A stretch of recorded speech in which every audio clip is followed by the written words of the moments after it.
सोबत माढा लोकसभेचं संपूर्ण राजकीय वातावरण ढवळून ज्यांच्यामुळे निघालेलं आहे ते धैर्यशील मोहिते पाटील आहेत. वेट झालंय, वॉच काय असणार आहे? उद्या करायचं आहे वॉच. एकंदरीत घडामोडी घडल्या, आज वाढदिवस आहे, कार्यकर्त्यांचा उत्साह आहे.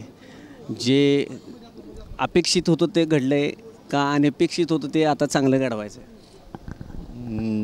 दरवर्षी वाढदिवसाला उत्साह असतोच कार्यकर्त्यांच्यात, पण त्यावेळेस जोश जास्त आहे, उत्साहात जोश भरलेला आहे. त्यांची इच्छा पूर्ण व्हायला लागलेली आहे कार्यकर्त्यांची, त्यांच्या मनात जे होतं ते व्हायला लागलं आहे. उद्याचा काय प्रोग्राम असणार आहे एकंदरीत?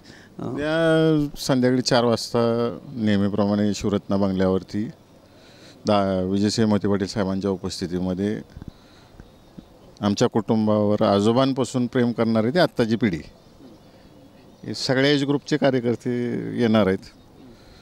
आणि मग त्यांचा जो आदेश असेल तो आम्ही पाळायचा. शरद पवार येणार आहेत उद्या, तसा दौरा जाहीर झालेला आहे. पवारसाहेब येणार आहेत, सुशीलकुमार शिंदेसाहेब येणार आहेत.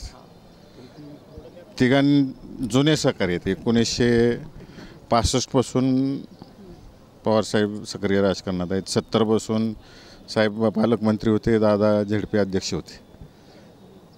त्याच्या आधी साखर म्हशी कारखान्यापासून त्यांचे दोघांचे एक वेगळे संबंध आहेत. सुशीलकुमार शिंदे साहेबांचा एक सहकारी म्हणून पण संबंध आहेत. त्या संबंधातनं ते सगळी एकत्र येत आहेत उद्या.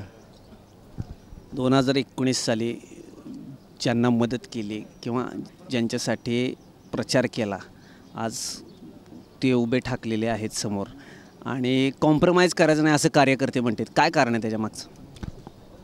या गोष्टीवर उद्या सगळी उत्तरं मी देईन. एकंदरीत वेट अजून राहिलेलं आहे आणि उद्या सगळं जे चित्र आहे ते स्पष्ट होणार आहे. उद्या जाहीरपणे प्रवेश असणार आहे आणि त्याच्यानंतरनं प्रचाराला संपूर्णपणे सुरुवात होणार आहे. अकलूजहून वीरेंद्र सिंह उत्पात, न्यूज 18 लोकमत.